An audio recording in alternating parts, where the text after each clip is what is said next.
చెప్తున్నారు. ప్రతిదానికి కూడా కరోనా వచ్చిన తర్వాత అయితే ఇంకా ఎక్కువైపోయింది కదా, ఇంకా ఎక్కువగా మంచి ఆర్గానిక్ ఫుడ్ తినాలి, ఫ్రెష్గా తినాలి, నిల్వ పదార్థాలు, అలాగే బయట ఫుడ్ ఎక్కువ తినద్దు అని ఇలాగా మన లైఫ్ స్టైల్లో, మన జీవిత విధానంలోనే చాలా మార్పులు మనకి తెలియజేస్తూ ఉన్నారు. కాబట్టి మరి అలాగే ఒక ప్రశాంతకరమైనటువంటి జీవితం, ఒక సకారాత్మకమైనటువంటి జీవితాన్ని మనం గడపాలి అనుకున్నప్పుడు కూడా మరి మన జీవన శైలిలో మార్పులు తెచ్చుకోవాలా లేదా? ఏదైనా మార్పు తెచ్చుకుంటేనే దాని యొక్క రిజల్ట్, దాని యొక్క ప్రతిఫలం అనేటువంటిది మనకి కనిపిస్తుంది కదా. కాబట్టి ఇవాళ అలాంటి ఎలాంటి మార్పులు మనం మన దినచర్యలో తెచ్చుకోవాలి అనేటువంటి కొన్ని అంశాలు మనం ఇక్కడ తెలుసుకుందాం. అయితే మీరు బ్రహ్మకుమారీస్ ఆర్గనైజేషన్కి వచ్చినట్లయితే మీకు ఏం తెలుస్తుందంటే, ఇక్కడ ఏదో ఒక గంట, ఒక అరగంట ఏదో కూర్చుని వెళ్ళిపోయేటువంటి ఆర్గనైజేషన్ కాదు. ఇక్కడ మన లైఫ్లో ప్రతి ఆస్పెక్ట్లో కూడా ఇక్కడ మనం ఆధ్యాత్మికతని కలుపుతాం అన్నమాట. ఇప్పుడు చూడండి, మీరు అందరూ ఎక్సర్సైజ్ చేశారు, కానీ ఆ ఎక్సర్సైజ్ చేసేటప్పుడు కూడా వెనకాల పరమాత్మ యొక్క పాటలు, పరమాత్మ యొక్క స్మృతిలోనే మనము ఎక్సర్సైజ్ చేస్తాం. అదే మనం ఒక జిమ్కి వెళ్ళామనుకోండి, వాళ్ళు ధడ్ మ్యూజిక్ పెడతారు, ఏమో సినిమా పాటలు పెడతారు. సో చేయడానికి అక్కడ మనం ఫిజికల్ ఎక్సర్సైజ్ చేస్తున్నా కూడా అక్కడ మనకి ఆధ్యాత్మికత అనేటువంటిది ఉండదన్నమాట. అలాగే ఇక్కడ వంట తయారు చేసేటప్పుడు కంపల్సరీగా ఎవరైతే సంపూర్ణ నియమాలతో ఉంటారో, ఎవరైతే వాళ్ళ ఆలోచనలు సాత్వికంగా పాజిటివ్గా ఉంటాయో, అలాంటి పవిత్రమైనటువంటి బ్రాహ్మణులతో ఇక్కడ వంట చేయించడం జరుగుతుంది అనమాట. అలాగే చూడండి, మీరు మార్నింగ్ 4 o'clock ఇదేంటి మెడిటేషన్కి అనేటువంటిది మీరు వచ్చి రావడం జరిగింది ఇవాళ. అలాగే ఈవినింగ్ కూడా మనం నిన్న వెళ్ళి చక్కగా 4 ధామాలు తిరిగి వచ్చాము. ఎలా అనిపించింది మీకు 4 ధామాలు తిరిగినప్పుడు మీదన?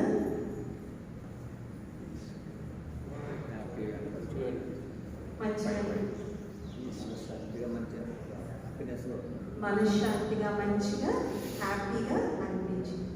అదే బయట ప్రపంచంలో సాయంత్రం 6 నుంచి 8 ఏం చేస్తూ ఉంటాం మనం? టీవీ చూస్తూనో, మొబైల్ చూస్తూనో, బయటకి వెళ్తూ, అదంతా ఎంటర్టైన్మెంట్ కోసం అని మనము అనుకుంటాం అనమాట. కాబట్టి మన లైఫ్ స్టైల్లో మనం చిన్న చిన్న మార్పులు, పెద్ద మార్పులేవి కాదు, కొన్ని తీసుకురావడం వల్ల ఏమవుతుంది అంటే మన లైఫ్ మొత్తం కూడా ఒక పాజిటివ్ లైఫ్ కింద తయారవుతుంది. కాబట్టి దీని వరకు మనం ఉదయం నుంచి రాత్రి వరకు ఏమేమి చేయాలి ఇప్పుడు మనం తెలుసుకుందాము. ఇంకా ఎవరైనా అక్కడెక్కడ ఉన్నట్లయితే దయచేసి క్లాస్ రూమ్కి రాగలరు. క్లాస్ స్టార్ట్ అవుతుంది కాబట్టి అందరూ కూడా క్లాస్ రూమ్లోకి వచ్చి కూర్చోగలరు. ఓకే, అయితే మనం ఉదయాన్నే నిద్ర లెగిసిన వెంటనే సిస్టర్స్ అందరూ కొంచెం ముందు సీట్లకు వచ్చేయాము. వెనక వచ్చిన వాళ్ళు వెనక కూర్చుంటారు. అందరూ కూడా ముందుకి ఇక్కడ కూర్చో, అక్కడ అందరూ ఎస్పెషల్లీ కొత్తగా ఎవరైతే వచ్చారో వాళ్ళందరూ కూడా ప్లీజ్ కొంచెం ముందు సీట్లకు వచ్చేసేయగలరు. కొత్తగా వచ్చిన వాళ్ళందరూ, ఫస్ట్ టైం వచ్చిన వాళ్ళందరూ వీలైనంత వరకు ఫ్రంట్ రోస్ని ఆక్యుపై చేయండి. ఓకే, అయితే మనం ఫస్ట్ మన దినం అనేటువంటిది ఎప్పుడు స్టార్ట్ అవుతుంది? ఉదయం స్టార్ట్ అవుతుంది కదా, మార్నింగ్ పూట స్టార్ట్ అవుతుంది. ఉదయం లెగవగానే మన మనస్సు అనేటువంటిది చాలా నిర్మలంగా ఉంటుంది, రైట్? ఎందుకంటే అప్పుడే మనం ఫ్రెష్గా నిద్ర లెగుస్తాం కాబట్టి. ఆ టైంలో మనం ఏవైతే సంకల్పాలు చేస్తామో అవి మన మనస్సులో రికార్డ్ అయిపోతాయి. చూడండి, ఎప్పుడన్నా మీరు ఉదయాన్నే ఒక పాట వినండి, రోజంతా మీకు ఆ పాట గుర్తుంటుందా? గుర్తుంటుందా? అలాగే అంటారు కదా, ఉదయం లేచిన వెంటనే ఫస్ట్ అయితే ఎవరి మొహం చూడాలంటారు?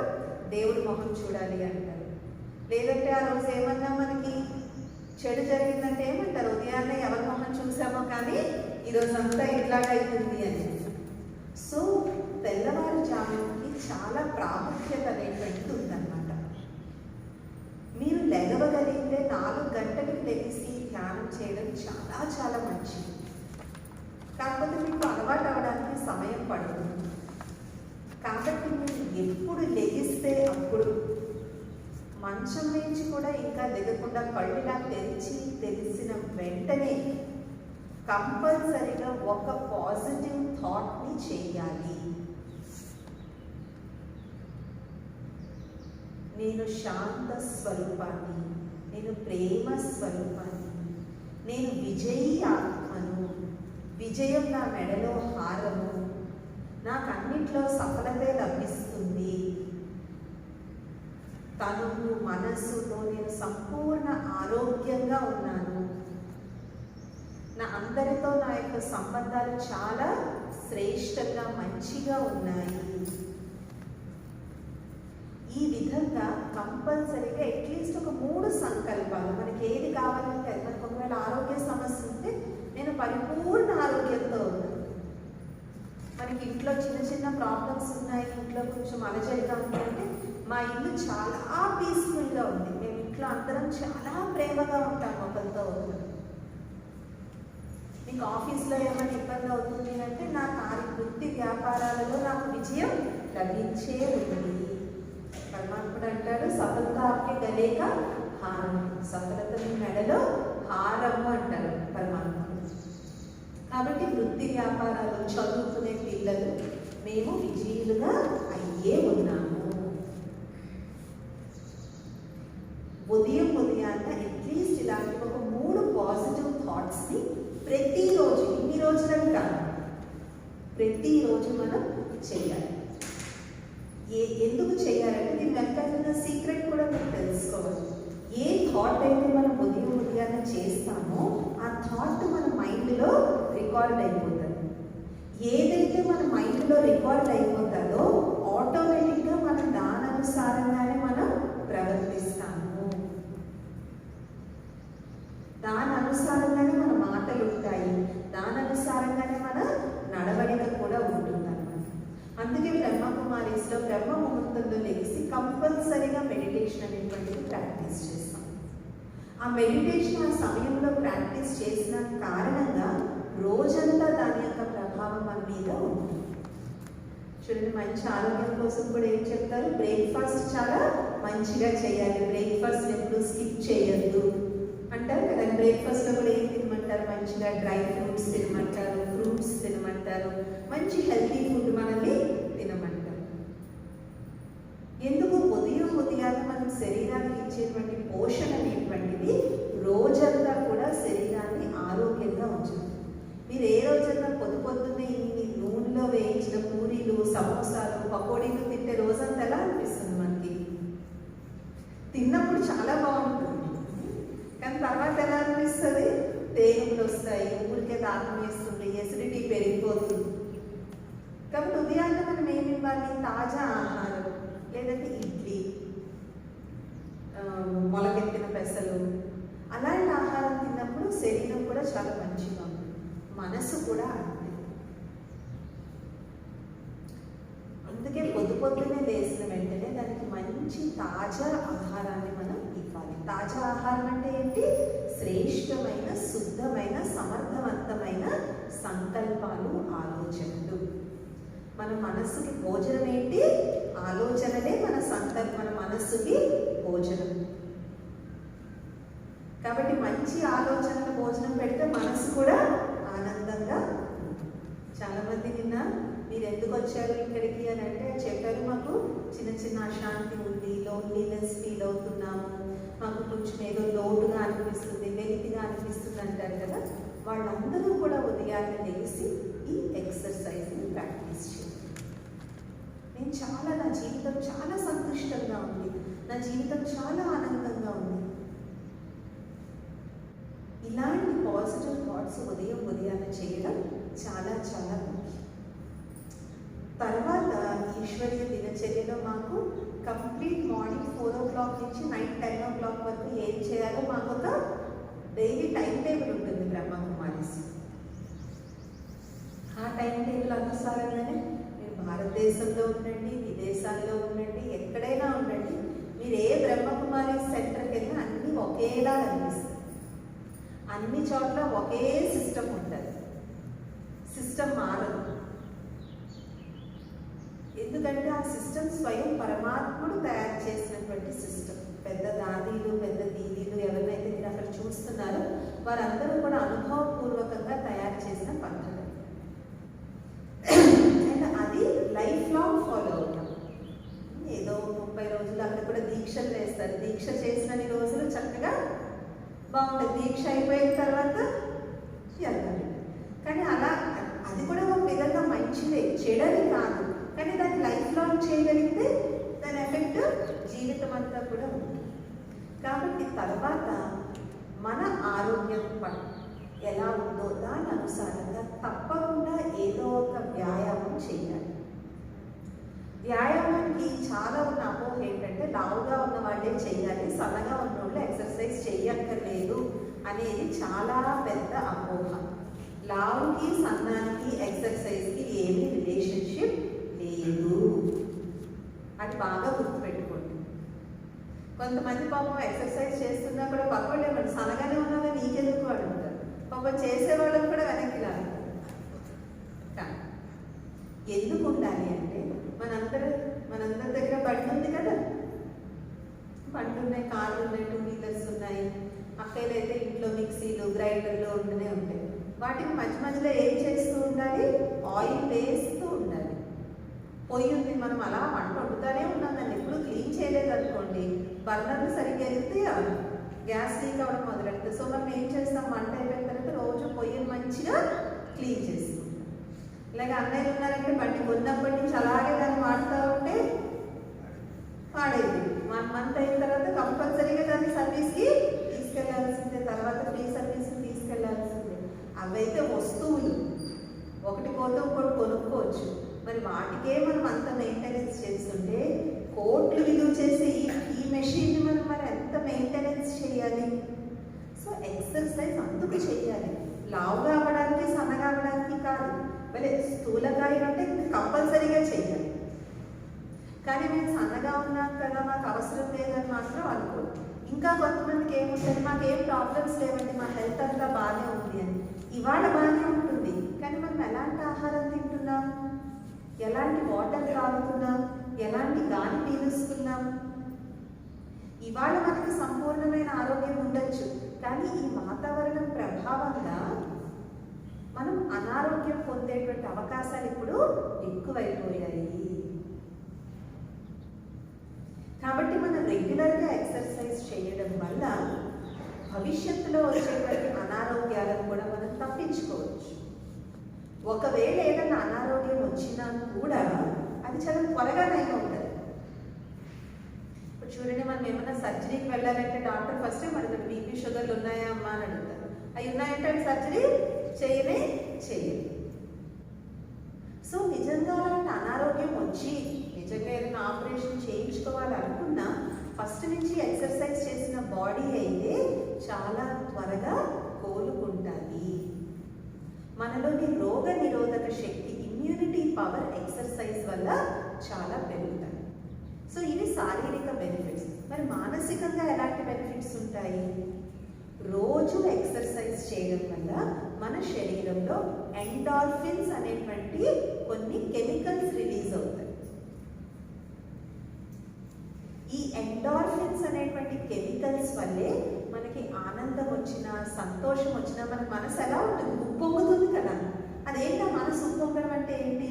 ఈ ఎండార్ఫిన్స్ అనే కెమికల్స్ ఎప్పుడైతే రిలీజ్ అవుతాయో ఇప్పుడు మనం చాలా హ్యాపీగా ఉంటాము. ఇప్పుడు సిగరెట్, మందు తాగినప్పుడు అంటారు కదా, మనం చాలా హాయిగా ఉందండి అంటారు కదా. అదేంటంటే ఎండార్ఫిన్స్ రిలీజ్ అవుతాయి. కానీ అలాగ మాదక ద్రవ్యాలతో కాదు. అదేమో అది కొన్నాళ్ళు ఒక 1 నెల రోజులే, తర్వాత మొత్తం సిస్టమ్ని లోపల నుంచి తినేస్తారు. ఉన్న సంతోషం కూడా పోయి అందరికీ మనం దూరం అయిపోతాం. రోజు ఎవరైతే వ్యాయామం చేస్తారో, మనం ఎక్సర్సైజ్ చేసినప్పుడు మన బ్రెయిన్కి ఆటోమేటిక్గా సిగ్నల్స్ అందుతాయి. ఆ సిగ్నల్స్ అందిన కారణంగా మన శరీరంలో ఈ ఎండార్ఫిన్స్ అనేటువంటివి రిలీజ్ అవుతాయి. ఎండార్ఫిన్స్ అంటే సెరటోనిన్, మెలటోనిన్, డోపామిన్, ఇలాగా చాలా కెమికల్స్ అన్నింటినీ కలిపి ఎండార్ఫిన్స్ అని అంటారు. మీరు నెట్లో కూడా చూడొచ్చు. ఎప్పుడైతే అది రిలీజ్ అవుతాయో మానసికంగా ఉన్నటువంటి డిప్రెషన్, యాంగ్జైటీ, కోపం, ఆవేశం న్యాచురల్గా బాడీలో తగ్గిపోతాయి.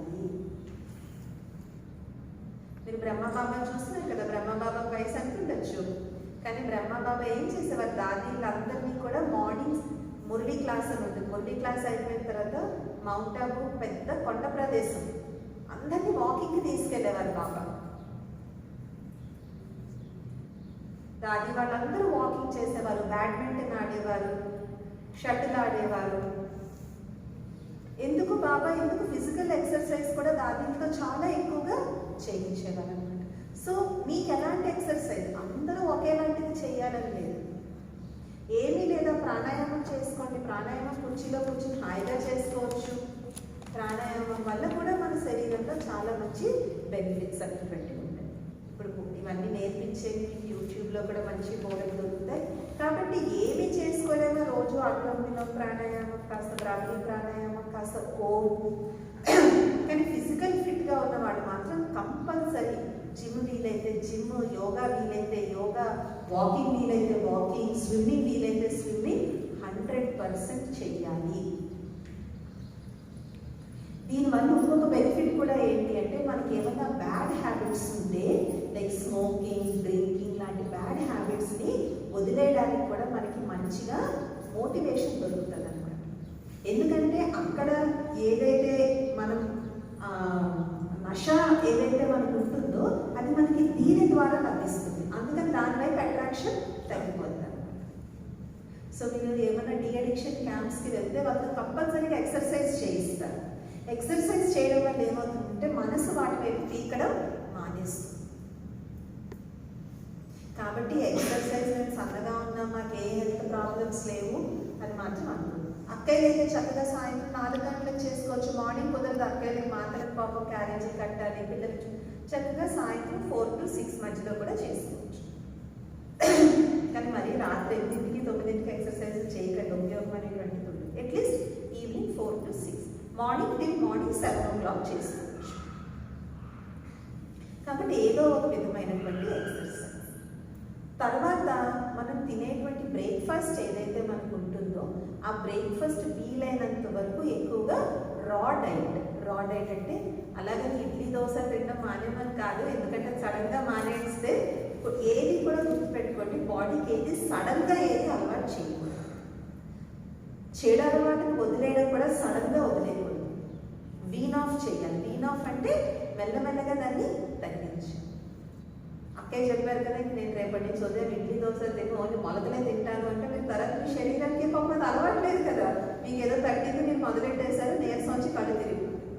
సో మెల్లమెల్లగా కొంచెం డ్రై ఫ్రూట్స్ తింటాం, కొంచెం మొలకెత్తిన పెసలు తిన్నాం, సలాడ్ తిన్నాం, కీరా, క్యారెట్, టమాటా ముక్కలు, క్యాప్సికమ్ ముక్కలు తిన్నాం. మెల్లమెల్లగా జావలు తాగడం, బార్లీ జావలు, రాగి జావలు, ఇలాంటి మెల్లమెల్లగా అలవాటు చేస్తే దానికి మనం కడుపు నిండిపోతుంది.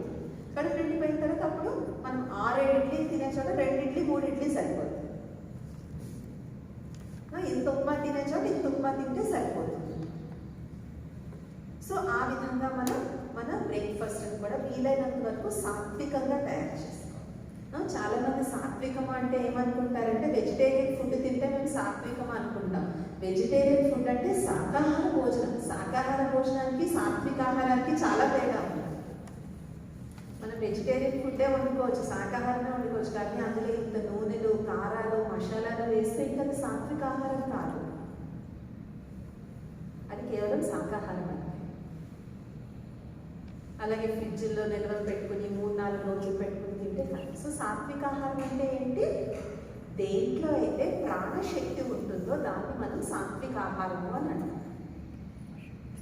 జీవశక్తి ఫుల్గా ఉన్నదాన్ని సాత్వికాహారం అంటాం. అందుకే తాజా కూరగాయలు, మొలకెట్టిన పెసలు, తాజా ఫ్రూట్ జ్యూసెస్ ఎందుకు తాగమంటామంటే అందులో ప్రాణశక్తి ఉంది. అది సైంటిఫిక్గా అండర్స్టాండ్ చేసుకోవాలంటే దేంట్లో అయితే ఆక్సిజన్ లెవెల్స్ ఎక్కువగా ఉంటాయో, ఆక్సిజన్ లెవెల్స్ ఎక్కువగా ఉండాలి. ఇప్పుడు మనం ఫ్రూట్ జ్యూస్ తీసుకుంటాం. మన ఇంట్లో చేసుకున్న ఫ్రూట్ జ్యూస్లో ఆక్సిజన్ లెవెల్స్ చాలా ఎక్కువ ఉంటాయి.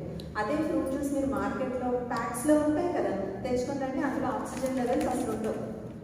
కాబట్టి దానివల్ల ఉపయోగం ఏమి ఉండదు. దాన్నే యోగిక్ సైన్సెస్లో ప్రాణశక్తి ఉన్న ఆహారాన్ని అందుకే ఫ్రిడ్జ్లో నిల్వ పెట్టుకుని తిన్నది కూడా యాక్చువల్గా సాత్విక ఆహారం కాదు. అందులో ఆక్సిజన్ అంతా చచ్చిపోతుంది అనమాట.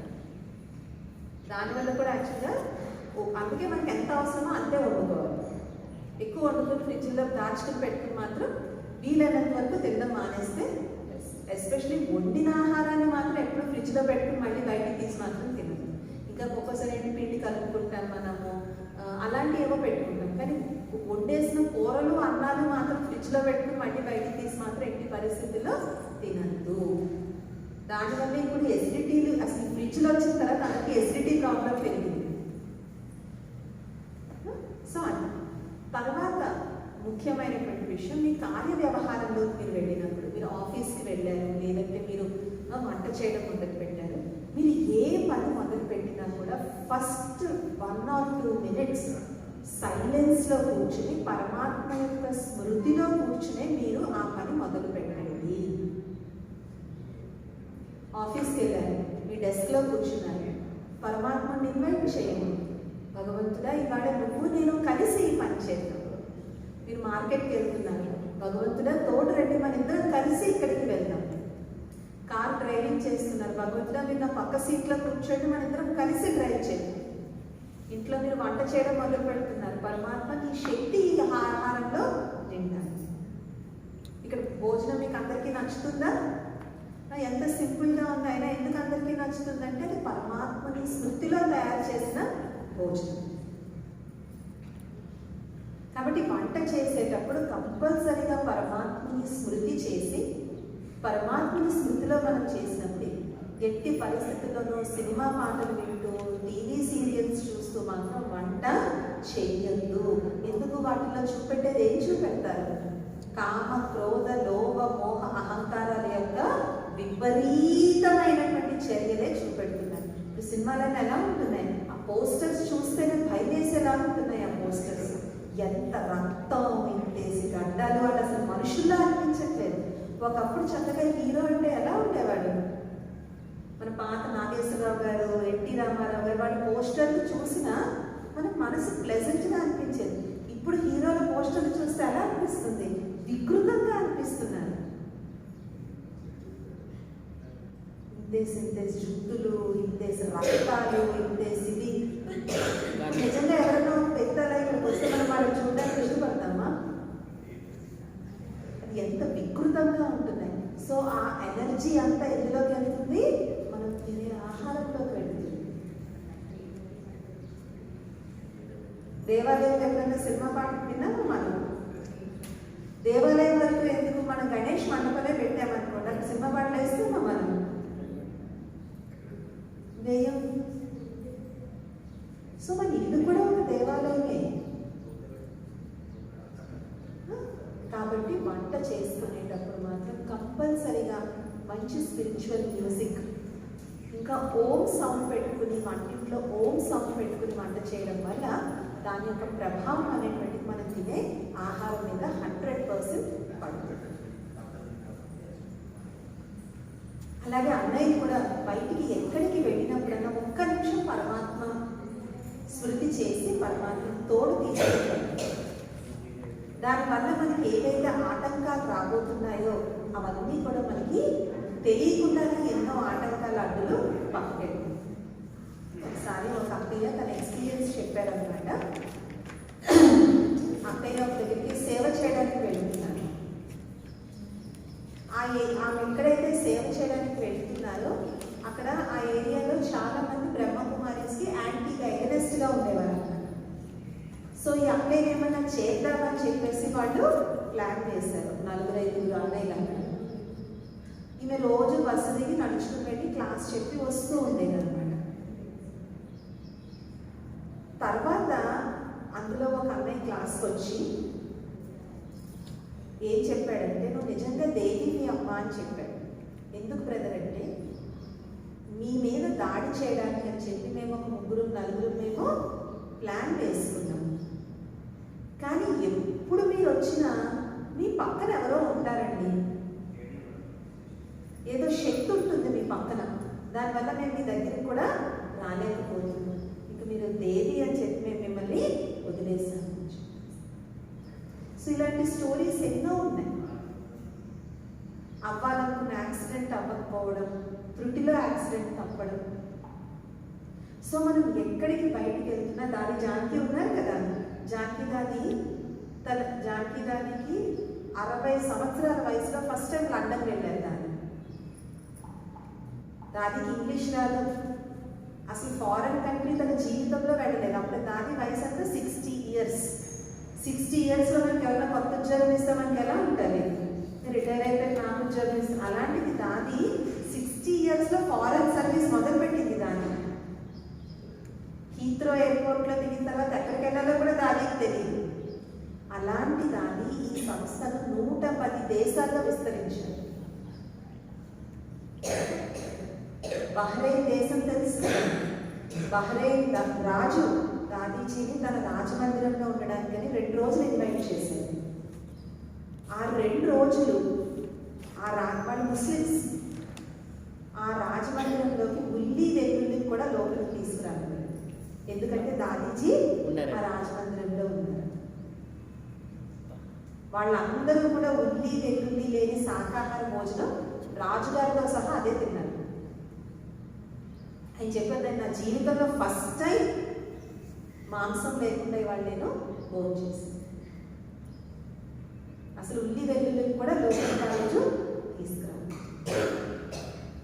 సో ఎలాగ దాదీజీ ఎలా చేశారు? ఆమె పెద్ద చదువుకోలేదు. Dadiji metric pass. ఏ దేశం అక్క అది? బహ్రెయిన్.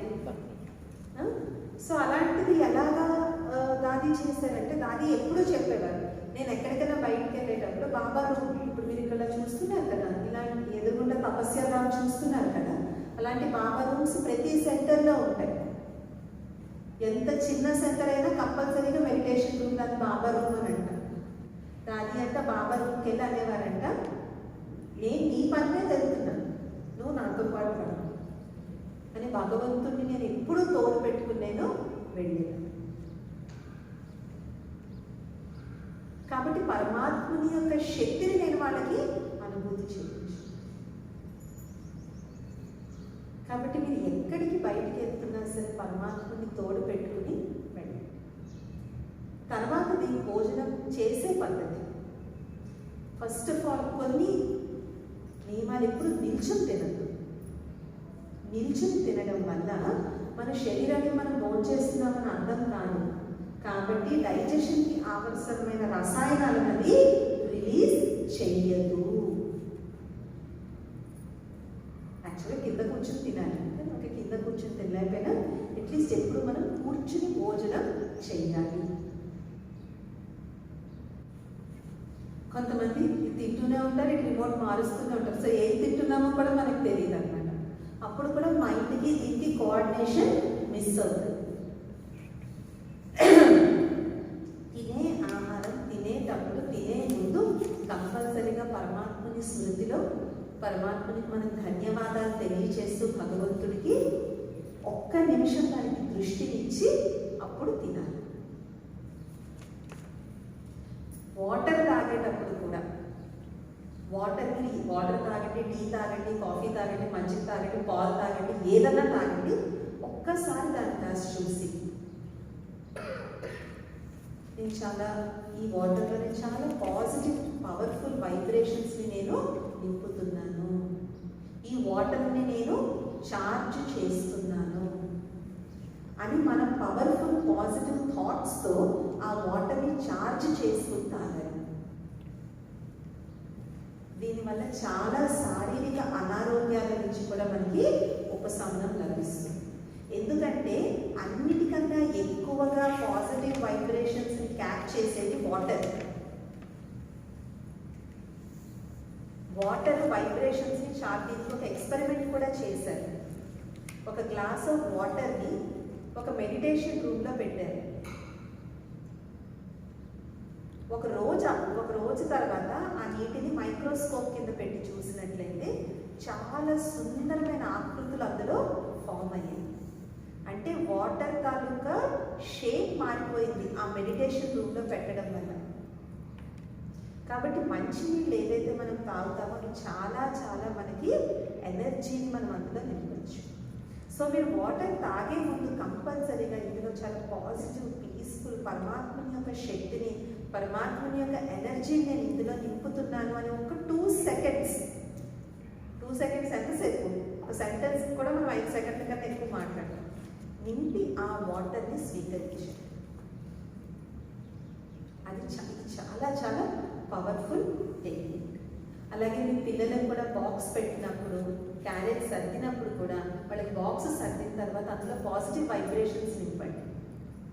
ఈ ఫుడ్ తినడం వల్ల, ఈ వాటర్ తాగడం వల్ల నా చైల్డ్ చాలా ఆరోగ్యవంతంగా అవుతున్నాడు, వాడికి శారీరకంగా మానసికంగా కావాల్సినవన్నీ వాళ్ళకి లభిస్తున్నాయి అని చెప్పి దాంట్లో ఎనర్జీని నింపి వాళ్ళకి బాక్స్.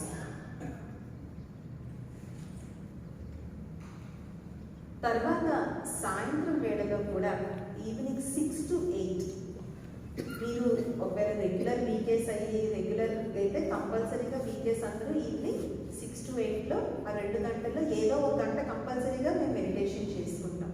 కానీ మీకు ఈ ప్రాక్టీస్ కొత్త కాబట్టి అట్లీస్ట్ ఆ ఈవినింగ్ 6 to 8 టైంలో, ఎస్పెషల్లీ 6:30 to 7:30 మధ్యలో కంపల్సరీగా అట్లీస్ట్ ఒక ½ an hour అన్నా మెడిటేషన్ చేసుకునే ప్రాక్టీస్ స్టార్ట్ చేసుకో. ఎందుకు ఆ టైంలో మెడిటేషన్ చేయాలంటే రోజంతా మనం ఎన్నో మనతో కలుస్తాము, ఎన్నో కార్యవ్యవహారాలు మనకు వస్తాయి, ఎన్నో ఎమోషన్స్ కూడా మనం అండర్గో అవుతాం. కోపం, విసుగు, చికాకు, ఆనందం, దుఃఖం, సుఖం అన్నీ కలిసి ఉంటాయి కదా ఉదయం నుంచి. అది సాయంత్రం చేస్తున్న మెడిటేషన్లో అవన్నీ క్లీన్ అయిపోతాయి. ఉదయం పూట మెడిటేషన్ చేయడం ఎంత ముఖ్యమో సాయంత్రం పూట మెడిటేషన్ చేయడం కూడా అంతే సో ఆ టైంలో మీలో ఏదైతే నెగిటివ్ థాట్స్ ఇవన్నీ ఉన్నాయో వాటన్నింటినీ వదిలేయండి. మనకి చాలా మటుకు డిప్రెషను, ఈ లోన్లీనెస్ ఇవన్నీ రావడానికి కారణం ఏంటంటే మన మైండ్లో మనం చాలా నెగిటివిటీని బంధించుకుని ఉంటామన్నమాట. ఇక్కడ ట్రాప్ అయిపోయి ఉంటాయి. దాన్ని మనం రిలీజ్ చేయకుండా ఎవరి మీద మన కోపం ఉంది, ఆ కోపాన్ని అలా మనం మనసులో పెట్టుకుంటాం. అంటే అది మనకి తెలియదు మన మనసులో ఉందని, కానీ అది చిన్న చిన్న చికాకు, చిన్న చిన్న అసహనం దాని రూపంలో బయటకు వస్తుంది. సో కాబట్టి ఈవినింగ్ చేసుకునేటువంటి మెడిటేషన్లో మైండ్లో ఉన్న నెగిటివ్ థాట్స్ అందరినీ క్షమించడం మన కోసం, మన మీద మనం చేసుకునే అతిపెద్ద ఉపకారం ఏంటి తెలుసా? అందరినీ క్షమించడం. అది మనకు మనమే ఉపకారం చేసుకోవడం.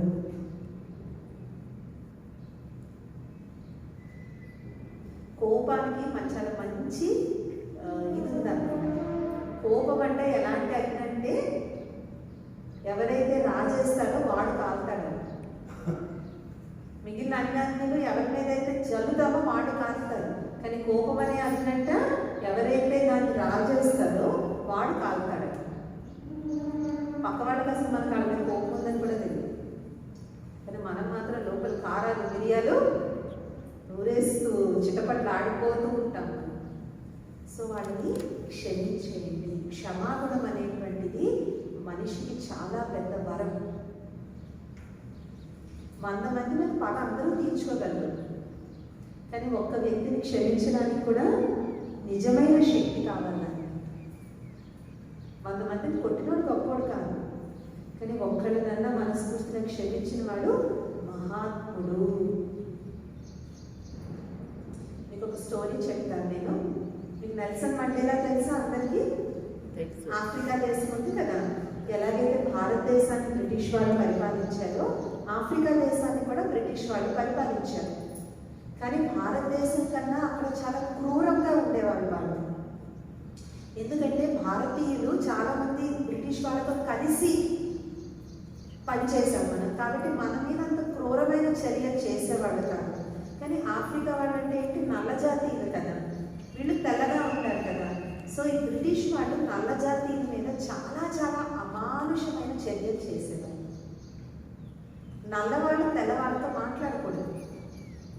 మాట్లాడడానికి ప్రయత్నిస్తే ఇమ్మీడియట్గా వాళ్ళని తీసుకెళ్ళి జైల్లో పెట్టేవారు. నల్లవాళ్ళని గొడ్డు గాడును కట్టేసే చోట నల్లవాళ్ళని అక్కడ కట్టేసేవారు. కాళ్ళకి చేతికి చైన్ వేసి కట్టేవారు. అంటే మనిషి మీద చూసేవాళ్ళు కాదు వాళ్ళు. గొడ్డుకి నల్లజాతికి తేడా ఉండేది కాదు. నెల్సన్ మండేలా దానికి వ్యతిరేకంగా ఆయన పోరాడారు. మేము మనుషులమే, మీరు మా దేశంలోకి వచ్చారు, మీరు వ్యతిరేకంగా పోరాడితే బ్రిటిష్ ప్రభుత్వం వారిని 27 సంవత్సరాలు జైల్లో పెట్టింది. 27 సంవత్సరాలు జైల్లో పెట్టింది. ఆయన జైలు గది ఎంత ఉండేది? 4x4 గది. అంటే సరిగ్గా కూర్చోలేము, సరిగ్గా పడుకోలేము. బ్రిటిష్ అధికారులు ఆయన మీద మూత్ర విసర్జన చేసేవారు. మధ్యాహ్నం 12ంటికి ఆఫ్రికా దేశంలో ఎలా ఉంటుంది? మధ్యాహ్నం 12ంటికి ఆయన్ని మైదానంలో తీసుకెళ్ళి రాళ్ళు కొట్టించేవారు. ఆయన జీవిత చరిత్ర చదవాలి యాక్చువల్గా. అంత భయంకరమైన క్రూరమైన అమానుషమైన చర్య నెల్సన్ మండేలా మీద చేశారు. తర్వాత ఆఫ్రికా దేశానికి స్వాతంత్రం వచ్చింది, ఆయన బయటకు వచ్చేసారు. ఆఫ్రికాకి అధ్యక్షుడు కూడా అయ్యారు. ఇప్పుడు కంప్లీట్ పవర్ ఆయన చేతిలో కదా. కానీ ఆయన ఒక్క తెల్ల జాతీయుని కూడా జైల్లో పెట్టడం కానీ, వాళ్ళకి ఇల్లు వాకిలి దోచుకోవడం కానీ ఒక్కళ్ళ మీద కూడా చేయలేదు. మేము ఎలా ఇప్పుడు ఉంటున్నామో మీరు కూడా మాతో కలిసి ఉంటున్నారు. ఒక్కళ్ళ దేశం వదిలి వెళ్ళిపోవడం కానీ, వాళ్ళు ఇంతకుముందు ఏ ఉద్యోగాలు చేసేవారో అదే ఉద్యోగాలు వాళ్ళని కంటిన్యూ చేయించారు. ఇంకా గొప్ప విషయం ఏంటంటే, ఆయన ఒక రోజు హోటల్కి వెళ్ళి టీ తాగుతూ ఉంటారు. ఎదురుగుండా ఒక తెల్ల జాతీయుడు కూర్చుని ఉంటాడు. నెల్సన్ మండేలా వచ్చి రాగానే ఆయన కొంచెం భయపడిపోయి లెగిసి బయటకు వెళ్ళిపోతుంటాడు.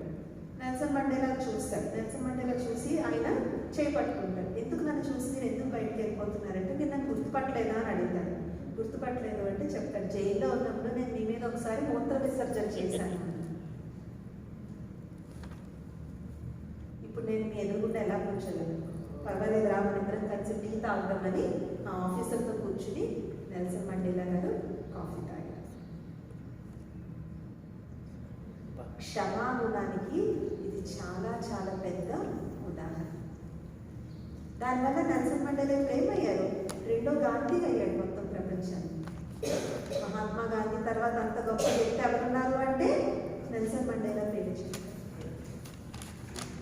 సో మనం మన దేశానికి అంత పని చేయలేకపోవచ్చు, కానీ మన మీదైతే మనం ప్రోగ చూపెట్టుకోవచ్చు కదా. మనం ఒకరి మీద కోపం వహించి ఒకరి మీద ద్వేషం పెంచుకుని ఏమీ సాధించలేదు. మనం అనుకుంటాం ఏమైపోతుంది, మీరు ఒక మాట అంటే వాళ్ళు 2 అంటారు, మీరు 2 అంటే వాళ్ళు 4 అంటారు, 4 అంటే ఎందుకంటే తర్వాత కొట్టుకుని చంపుకునే వరకు వెళ్తుంది. ఏం సాధించాం? సో క్షమించి పరమాత్ముడు ఎప్పుడు అంటారు, చప్పట్లు ఎప్పుడు 2 చేతులతో మోగుతాయి. మీరు చెయ్యి కలపకపోతే చప్పట్లు అనేటువంటివి మోగవు. కానీ మీరు వెంటనే అడగచ్చు, అంటే ఆయన ఎంత బాధ పెడుతున్నా మేము ఊరుకోవాలా అని చెప్పేసి. ఇవాళ మనకు ఒకరు బాధ కలిగిస్తున్నారు అంటే అప్పనంగా కలిగించట్లేదు, మనం వాళ్ళకి అంతే బాధ ఎప్పుడో ఖచ్చితంగా కలిగించాం. ఇది కర్మ సిద్ధాంతం. దాని గురించి కూడా మనకి వాళ్ళ క్లాస్లో తెలుసు. పోయి మనం అతన్నే ఎందుకు పెళ్లి చేసుకుంటాం? పోయి ఆవిడనే ఎందుకు మనం పెళ్లి చేసుకుంటాం? మనం ఎవరింట్లో పుడతామో మన కంట్రోల్ ఉందా? మన అమ్మా నాన్న మనం సెలెక్ట్ చేసుకుంటాము, మన భార్యని భర్తని మనం సెలెక్ట్ చేసుకుంటాము అంటాం కదా. పోయి వెళ్ళి చేసుకున్నామండి ఈ పిల్లని అంటారు. ఎందుకు చేసుకున్నాం? కర్మ సిద్ధాంతం లాగుతుంది, అది లాగుంది వాళ్ళ కాసి. నేను అసలు ఎంత కరెక్ట్గా ఉంటానండి, నాకు ఈ జబ్బు ఎలా వచ్చిందో నాకు తెలియదు. కర్మ సిద్ధాంతం. ఈ తనువుతో మనం ఎన్నో పాపాలు చేసుకుంటచ్చు. జీవహింస, కోసం జీవహింస చేస్తాం. అది ఎంత పాపం. ఆ జంతువు ఎంత బాధపడుతుంటుంది. దాని కళ్ళు చూసారా ఎక్కడ దాన్ని చంపే ముందు ఎంత నిస్సహాయంగా దీనంగా పెడతారు. అదంతా ఎవరికి వెళ్తుంది ఆ పాపం అంతా? వైబ్రేషన్స్ అన్నీ అందులోకి వెళ్తున్నాయి. దాని భయం, దాని ఆవేదన, దాని ఉక్రోషం, ఆ నెగిటివ్ ఎనర్జీ అంతా ఎందులోకి వెళ్తుంది? కళేబరంలోకి వెళ్తుంది. దాన్ని మనం చక్కగా వండుకుని కారం మసాలా అన్నీ వేసుకుని జమ్జమ్మని లాగిస్తున్నాం కదా, ఆ లాగించిందంతా మనలోనే ఉంటుంది. చాలా పెద్ద కర్మ సిద్ధాంతంలో చాలా పెద్ద ఇది. మనం మనిషికే హాని చేయక్కర్లేదు, ఏ జీవరాశికి కూడా మనం హాని చేయకూడదు. అందుకే సత్యుగంలో దేవతల్ని డబల్ అహింసాధారులు అంటారు. అంటే వాళ్ళు తనువుతో కానీ మనసుతో కానీ ఎవరికి దుఃఖాన్ని. రెండవది, ఇతరులు సూటిపోటి మాట్లాడడం, వాళ్ళని తక్కువ చేసి మాట్లాడడం, అవహేళన చేయడం. మన ఇంట్లో పనిచేసే పని వాళ్ళతో మన ప్రవర్తన ఎలా ఉంటుంది? ఇలాంటి చిన్న చిన్న పాపాలన్నీ కూడా వాటి లెక్క తీర్చుకోవడానికి వస్తాయి. మన ఓనర్, మన దగ్గర డబ్బు ఉంది, మన ఇంట్లో పనిచేసేవాడు పాపం నెలకు 1000 రూపాయల కోసం మన ఇంట్లో పనికి వస్తారు.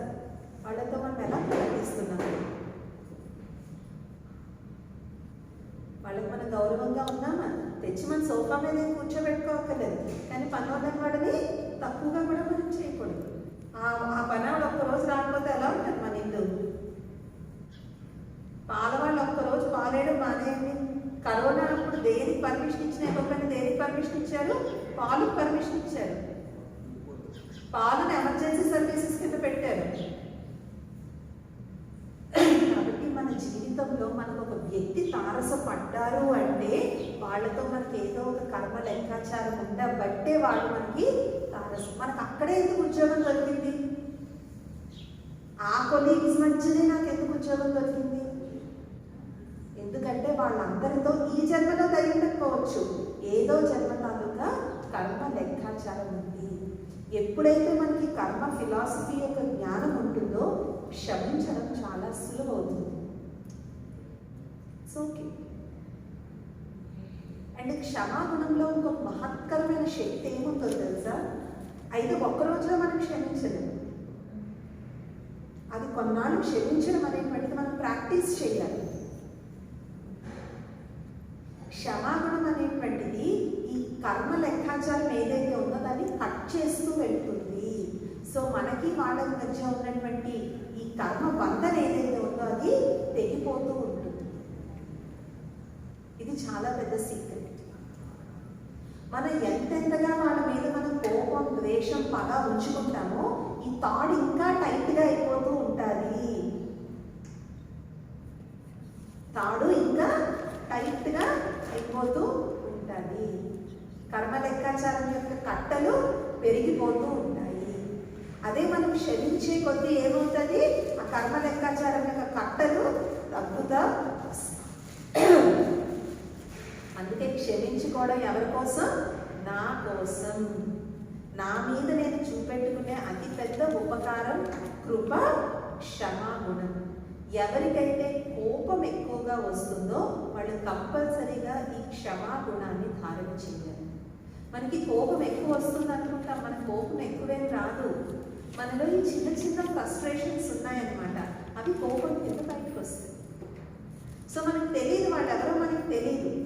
కాబట్టి హోల్సేల్ నేను ఎవరినైతే బాధ పెట్టానో వాళ్ళందరూ నన్ను క్షమించండి, నన్ను ఎవరైతే బాధ పెట్టారో వాళ్ళందరినీ నేను మనస్ఫూర్తిగా క్షమిస్తున్నాను. మనం పేరు పేరున ఒక్కొక్కరిని గుర్తుపెట్టుకోవాల్సిన అవసరం. అండ్ ఇంకోసారి ఆ ఇన్సిడెంట్ను కానీ ఆ మాటను కానీ పదే పదే రిపీట్ చేసుకోవద్దు, 10 మందితో చెప్పదు. మనం జనరల్గా ఒక విషయం జరిగిందనుకోండి, ఎంత స్ప్రెడ్ చేస్తామంటే దాన్ని అంత స్ప్రెడ్ చేస్తాం. అందుకే వైరస్ అని అంటారు. మంచిని మనం స్ప్రెడ్ చేయాలి తప్ప మీకు ఒకరికి గొడవ అయితే అది మీరు ఎంతగా అందరికీ చెప్తారో అంతగా గొడవ పెద్దదవుతుంది. ఓకే, ఎవరన్నా దాన్ని పరిష్కరించే వాళ్ళు ఉన్నారు, పెద్దవాళ్ళు ఉన్నారు, వాళ్ళకి చెప్తారు. పక్కింటి ఆవిడకి, ఎదురింటి ఆవిడకి ఫోన్ చేసి, అమెరికాలో ఉన్న వాళ్ళు కూడా ఇదిగో పలానా ఆయన ఇలాగా, పలానా ఎందుకు అప్పుడు మన థింకింగ్ ఎలా తయారవుతుంది? మన థింకింగ్ నెగిటివ్ థింకింగ్ కింద తయారవుతుంది. మనకేం అలవాటు అవుతుంది? వైరస్ స్ప్రెడ్ చేయడం మనకు అలవాటు అవుతుంది.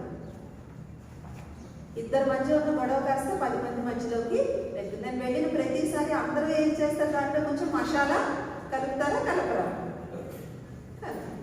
సో జరిగింది ఒకటి, అర్థమయ్యేది ఇంకొకటి. చాలా సంబంధాలు వైఫ్ అండ్ హస్బెండ్ మధ్యలో ఇప్పుడు విడిపోవడానికి అది చాలా మెయిన్ కారణం. ఇది చాలా మెయిన్ కారణం. సో ఈవినింగ్ మెడిటేషన్లో కూర్చున్నప్పుడు ప్రాక్టీస్ ఫర్గివ్నెస్, క్షమాగుణాన్ని ప్రాక్టీస్ చేయండి. మీ కోడలు మిమ్మల్ని మాట అనిందా? వదిలేయండి. ఒకప్పుడు మీరు కోడలే కదా ఒక ఇంటికి. మీ అత్తగారు మిమ్మల్ని మాట అన్నారా? వదిలేయండి. మీ హస్బెండ్ ఆవిడ ఎంత కష్టపడి పెంచి పెద్ద చేసి విద్యాబుద్ధులు చెప్తే కదా ఇప్పుడు ఆయన మీ హస్బెండ్ అయ్యాడు. ఆవిడ మాట అంటే మీకు ఏం పోయింది? పెద్ద ఆవిడే కదా. ఆవిడ చాదస్తం కొద్ది ఆవిడ ఏదో అనింది. మీకు వీలైతే పాటించండి, పాటించలేకపోతే వదిలేయండి. ఇలా చిన్న చిన్నగానే మొదలవుతాయి అత్త కోడళ్ళ మధ్య ప్రాబ్లమ్స్. అలాగే ఇంట్లో అత్తలు కూడా అర్థం చేసుకోవాలి. ఏంటంటే మీ టైంలో ఉన్నట్టు ఇప్పుడు సమాజం లేదు. మీ టైంలో మీరు పాటించినవన్నీ ఇప్పుడు కోడళ్ళు పాటించడానికి వాళ్ళకి టైం లేదు. వాళ్ళు ఉద్యోగాలు చేసుకోవాలి, పిల్లల్ని 10 క్లాసులకు తీసుకెళ్ళాలి.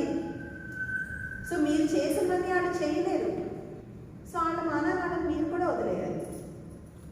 మీ టైంలో మీకు ఇంట్లో అన్ని వండుకుని ఆవకాయలు దేవకాయలు అన్ని ఇంట్లో పెట్టుకోవడం. టీవీ లేదు, ఫోన్ లేవు. ఇప్పుడు కోడళ్ళు కాక టైం లేదు, వాళ్ళు బయట నుంచే తెచ్చుకుంటారని. ఒక అత్తగారు అయితే చెప్పింది, మా కోడలు ఏది ఇంట్లో ఉండదమ్మా. ఆవిడ ప్రాబ్లం, అది కోడలు ఏది ఇంట్లో ఉండదు. కానీ ఆ అమ్మాయి ఉద్యోగం చేస్తుంది, ఎప్పుడో ఉదయం వెళ్తుంది, ఎప్పుడో రాత్రికి వస్తుంది. 3 పూట్ల ఆమె ఎక్కడ ఇంట్లో వేడివేడిగా వండి పెడుతుంది. సో ఉదయం వండిన అన్నం హాట్ బాక్స్లోనే పెట్టుకుని తినడానికి ఇది చాలా బాధ. నేను ఎప్పుడు ఏ పూటగా ఇప్పుడు అన్నం నేను తిన్నాను, ఎప్పుడు నేను ఇలా ఉదయం వండిన అన్నం నేను తినలేదు. ఏం చేస్తావు నువ్వు? ఇప్పుడు కోడలతో గొడవ పెట్టుకుని బయటకి వెళ్ళి ఎక్కడ ఉంటావు నువ్వు? కానీ అలాగే ఇంట్లో చిన్నవాళ్ళు కూడా అర్థం చేసుకోవాలి. పెద్దవాళ్ళని వాళ్ళకు 40-50 సంవత్సరాలు అలా బతకడం అలవాటు అయిపోయింది. చిన్నవాళ్ళు మీరే మారలేనప్పుడు పెద్దవాళ్ళు ఎలా మారుతారు? సో ఇద్దరు కాంప్రమైజ్ అవ్వాలి. అత్త కోడళ్ళ సమస్యల వల్ల మొగుడు పెళ్ళాలు విడిపోయిన ఫ్యామిలీస్ చాలా ఉన్నాయి. ఎందుకు? పాపం అతను ఈవిడికి చెప్పలేరు, ఆవిడకి చెప్పలేరు, మధ్యలో శాండ్విచ్. ఇద్దరికి ప్రేమే. ఆయన అంటే కొడుకంటే ఆమెకి ప్రేమే, భర్త అంటే ఈమెకి ప్రేమే. కానీ వాళ్ళిద్దరూ కలిసి ఉండలేని కారణంగా భర్తలు ఒక్కొక్కసారి కొంతమంది భార్యను చూస్ చేసుకుని తల్లిదండ్రులు వదిలేస్తారు, కొంతమంది తల్లిదండ్రులు చూస్ చేసుకుని భార్యను వదిలేస్తారు. కాబట్టి అత్తా కోడళ్ళ మధ్య రిలేషన్షిప్స్ ప్రాబ్లమ్స్ వల్ల కూడా ఇప్పుడు చాలా ఫ్యామిలీస్ రిలీవ్. ఒకప్పుడు ఏంటంటే కాంప్రమైజే ఉండేవారు. ఒకప్పుడు కూడా ప్రాబ్లమ్స్ ఉన్న కాంప్రమైజ్ ఇప్పుడు ఉండట్లేదు, విడిపోతుంది. అలాగే రాత్రి పడుకునే ముందు కూడా ఒక చాలా మంచి అభ్యాసం ఏంటంటే లెటర్ టు గాడ్, ఒక డైరీ మెయింటైన్ చేయడం అనేటువంటిది చాలా చాలా మంచి అలవాటు. రోజంతా ఏం జరిగిందో అది కంపల్సరీగా మనం అందులో రాసి పరమాత్ముడు ఎదురుగుండా పెట్టి మనస్సుని ఫుల్గా ఖాళీ చేసుకుని పడుకో. రాత్రి పడుకునే ముందు చెత్తబుట్ట ఫైనల్గా మనం చేసే పని ఏంటి? చెత్త కవర్ బయటపడేస్తామా కాదా? అంతేకాని ఉదయానికి ఎవరన్నా ఉంచుతారా? ఉదయానికి ఎవరు ఉంచితే ఏమవుతుంది? ఉదయానికల్లా అక్కడ బొద్దింకలు, ఎలకలు, బల్లులు అన్నీ చక్కగా వాటికి మంచి బ్రహ్మ భోజనం పెట్టినట్టు అవుతుంది అన్నమాట. సో మనం ఏం చేస్తాం? రాత్రి ఫైనల్గా పడుకునే ముందు మర్చిపోయినా కూడా లెగిసేది తలకు ఓపెన్ చేసుకుని చెత్త కవర్ని మాత్రం ఇంటి బయట పెట్టు. అలాగే ఈ మైండ్లో పేరుకుపోయిన చెత్తను కూడా రాత్రి పడుకునే ముందు ఒక లెటర్ రూపంలో రాసి పరమాత్ముడికి ఇచ్చి పడుకు. మీరు తపస్య దానిలో చూసినట్లయితే అక్కడ ఒక బాక్స్ ఉంది, letter to God, babas letter box. So మీరు అందరూ కూడా వాళ్ళు ఏదో ఒక టైంలో అక్కడికి వెళ్ళి మీ మనసుకి మీకు ఏమి రాయాలనిపిస్తే భగవంతుడికి అదొక లెటర్ రూపంలో రాసి ఆ బాక్స్లో వేసి, అది ఎవ్వరూ చదవరు. ఆ బాక్స్లో రాసిన లెటర్స్ ఎవ్వరూ చదవరమ్మ, ఎవరైనా చదువుతారేమో తెలియదు. అది పరమాత్మకి మీకు మంచి విషయం. ఆ అలవాటు ఇక్కడే స్టార్ట్ చేయవచ్చు. మీరు భగవంతుడికి ఏం చెప్పాలనుకుంటే ఆ విషయం మీరు అనిపించి, మీరు ఏమైనా కోరుకుంటున్నారా, మీ మనసులో ఏదైనా విషయం ఉంది, మీరు ఏదో విషయంలో బాధపడుతున్నారు, అన్నీ కూడా ఆ లెటర్లో రాసి మీరు ఆ బాక్స్లో వేసేసి వెళ్ళండి. మీకు మనసు ఎంతో తేలిగ్గా అనిపిస్తుంది. అలాగే మీ ఇంట్లో కూడా డైరీ మెయింటైన్ చేసుకుని, డైరీ ఎవరైనా చదువుతారంటే మొబైల్లో కూడా రాయొచ్చు. మొబైల్లో కూడా డైరీ యాప్స్ వచ్చాయి. డైరీ యాప్స్ మొబైల్లో కూడా ఒక డైరీ తీసుకుని అందులో రాసుకుని పెట్టుకుని రాత్రి మనస్సుని ఖాళీ చేసుకుని పడు.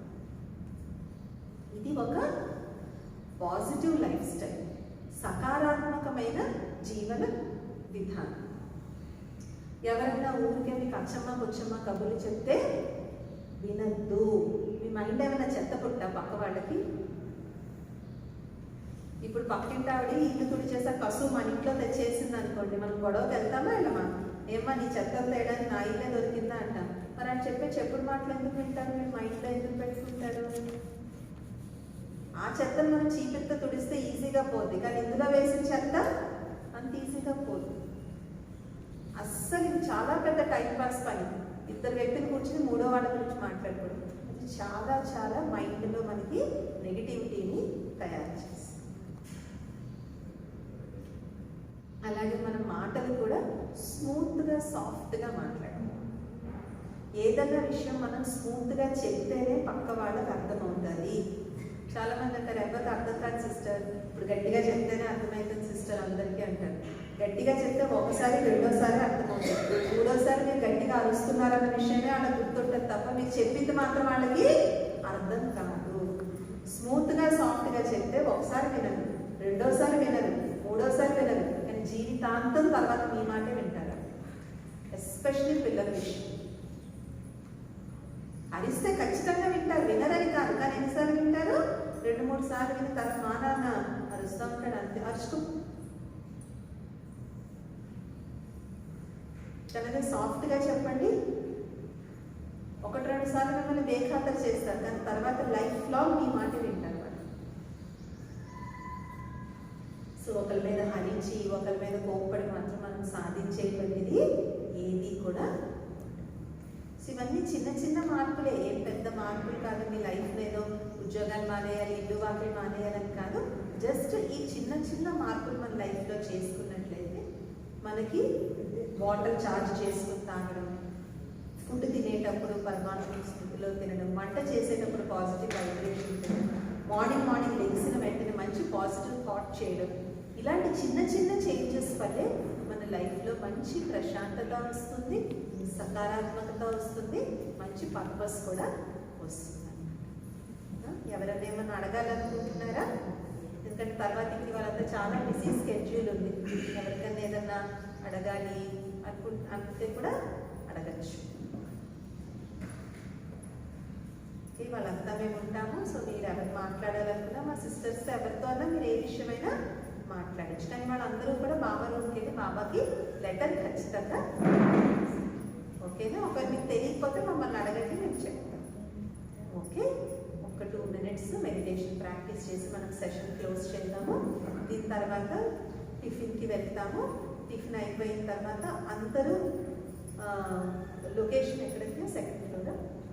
సెకండ్ ఫ్లోర్ 2వ అంతస్తుకి 9:15 కల్లా వచ్చేయాలి. ఓకే, నెక్స్ట్ సెషన్ మనకి 2వ అంతస్తులో స్టార్ట్ అవుతుంది. సెకండ్ ఫ్లోర్లో 9:15 కల్లా. ఒక్క నిమిషం మనం మెడిటేషన్ పాజిటివ్ థాట్స్ చేసి బ్రేక్ఫాస్ట్. అందరూ స్ట్రైట్గా కుర్చీని వదిలేసి కూర్చోండి. పాదాలు 2 నేల మీద కరెక్ట్గా ఇలాగా కాదు, 2 పాదాలు నేల మీద ఖచ్చితంగా తాకేటట్టుగా కూర్చోండి. చేతులు ఫ్రీగా వదిలేయండి, ఇలాగా కూర్చుకోండి. ఎదురుగుండా supreme soul point of light పరమాత్మని స్వరూపాన్ని చూస్తూ ఉండండి. కుర్చీని వదిలేసి ముందుకొచ్చి కూర్చోండి. 3 సార్లు ఓం శాంతితో మొదలు పెడదాం. ఓం శాంతి,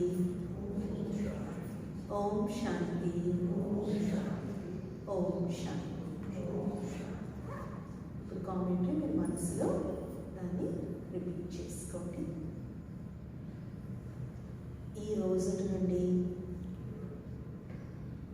నేను సరికొత్త నూతన జీవితాన్ని ఆరంభిస్తున్నాను.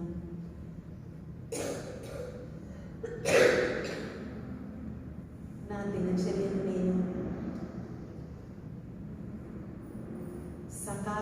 ప్రశాంతంగా, పాజిటివ్గా, స్పిరిచువాలిటీతో ఆహ్లాదంగా, ఆనందంగా గడుపుతాను. నాకు నేను పరమాత్మని ఎదురుగా వాగ్దానం చేసుకుంటున్నాను. నా ఆలోచనలను ఎల్లవేళలా శ్రేష్టంగా, సమర్థంగా, శుభంగా ఉంచుకుంటాను. నేను నెమ్మదిగా, తక్కువగా, మధురంగా మాట్లాడతాను. నా కర్మలలో శ్రేష్టత, పుణ్యము, దివ్యత ఉండేటువంటి ఉన్నతమైన కర్మలనే చేస్తాను. నలుగురితో నేను ప్రేమపూర్వకమైన వ్యవహారం చేస్తాను. నేను ఈ జన్మలో కానీ క్రితం జన్మల్లో కానీ ఎవరికైతే దుఃఖాన్ని ఇచ్చానో వారందరినీ కూడా నన్ను క్షమించమని ప్రార్థిస్తున్నాను. మీకందరికీ నేను ఇచ్చిన దుఃఖానికి మనస్ఫూర్తిగా క్షమాపణలు కోరుకుంటున్నాను. నన్ను క్షమించండి.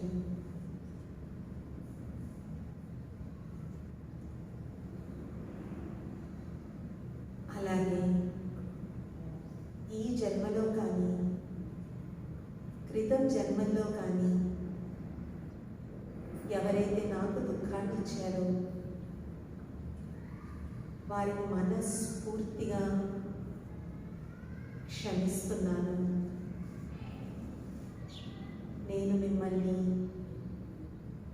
మనస్ఫూర్తిగా క్షమిస్తున్నాను. మీ పట్ల నా మనస్సులో కేవలం శుభమైన, శ్రేష్టమైన సంకల్పాలే ఉన్నాయి. ఇన్నేళ్లుగా మీ పట్ల ఉన్నటువంటి అశుభమైన సంకల్పాలను, అసూయ, ఈర్ష్యలను ఈ క్షణం పరమాత్ముని తోడుగా వదిలేస్తున్నాను. వదిలేస్తున్నాను. వదిలేస్తున్నాను. మనసంతో తేలికైపోయింది, ప్రశాంతంగా అయిపోయింది.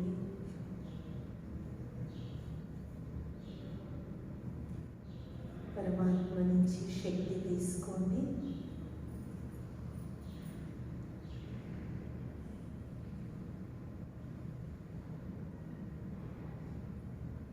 పరమాత్మ శక్తిని మీ శరీరం అంతా పాదాల నుంచి శిరస్సు వరకు, శిరస్సు నుంచి పాదాల వరకు అనుభూతి చేసుకోండి.